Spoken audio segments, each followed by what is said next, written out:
All right, today we're breaking down the incredible formula that created the 13 American colonies. It's this amazing story of how rocks, rivers, and a whole lot of greed created three totally different worlds, all crammed onto one coastline. And, well, it set them on a collision course with an entire empire. So, let's just dive right in with the big question. How could something as simple as the dirt under your feet or the river next to your town, how could that stuff actually plant the seeds of a revolution? It sounds kind of basic, right? But it turns out it was everything. So here's how we're going to tackle this. First, we'll look at how these three completely separate worlds popped up on one coast. Then, we'll get into the economic engine that was driving the whole thing. After that, we have to talk about the huge price that was paid for all this growth, the conflicts it sparked, and finally, how all of it, somehow, led to the very first ideas of self-rule. Okay, part one. Three worlds, one coast. You know, it really does all start with the land itself. That was the single most important ingredient in the recipe for who these colonists would eventually become. So up in New England, the land was just stubborn. There's this famous saying that their surest crop was rocks. I mean, can you imagine?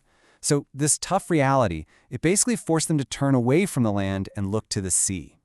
All those deep harbors and rivers, that became their new farm.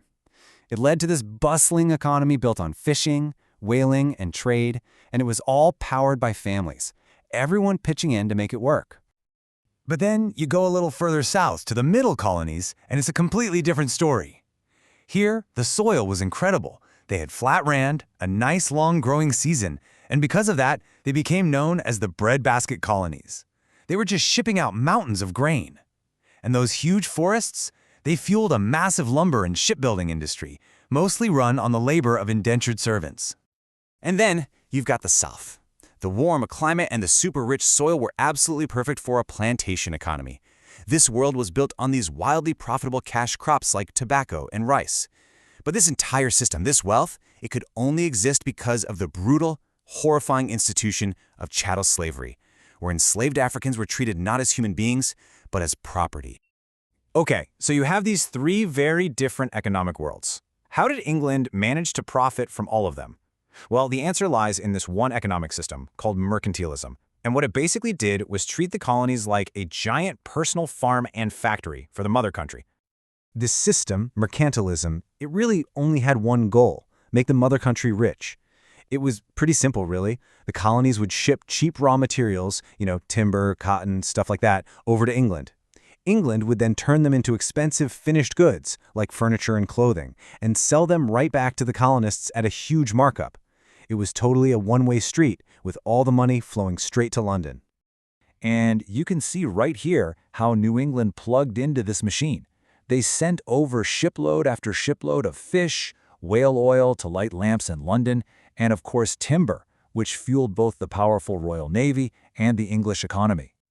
And the middle colonies, they played their part by shipping out enormous quantities of grain and livestock. I mean, they were quite literally the breadbasket for the entire British Empire, keeping people fed not just in England, but in its other colonies all over the world. Meanwhile, the southern colonies, they were exporting the absolute crown jewels of the whole colonial economy. We're talking hugely profitable and addictive cash crops like tobacco. The demand in Europe was insatiable, which made this region incredibly valuable to the English crown. But an economic engine like this, it's always hungry. It constantly needs more land and more labor. And this relentless push to expand came at an absolutely horrific human cost. Just look at these numbers. They're staggering. In only 90 years, the European population exploded, going from just 700 people to almost 90,000. And in that exact same time frame, the native population was decimated, collapsing from over 95,000 to just 15,000. This wasn't just a population shift, it was a conquest. Early on, you can almost hear the confusion in the voices of native leaders. Back in 1609, Powhatan asked the colonists a simple question: why should you destroy us who have provided you with food? He just couldn't wrap his head around their aggression. But fast forward about 65 years to 1676, and that confusion has curdled into pure, bitter rage. The Wampanoag leader, Metacam, who the English called King Philip, said that his people's friendship had been repaid with subjugation, disarmament, and the theft of their land.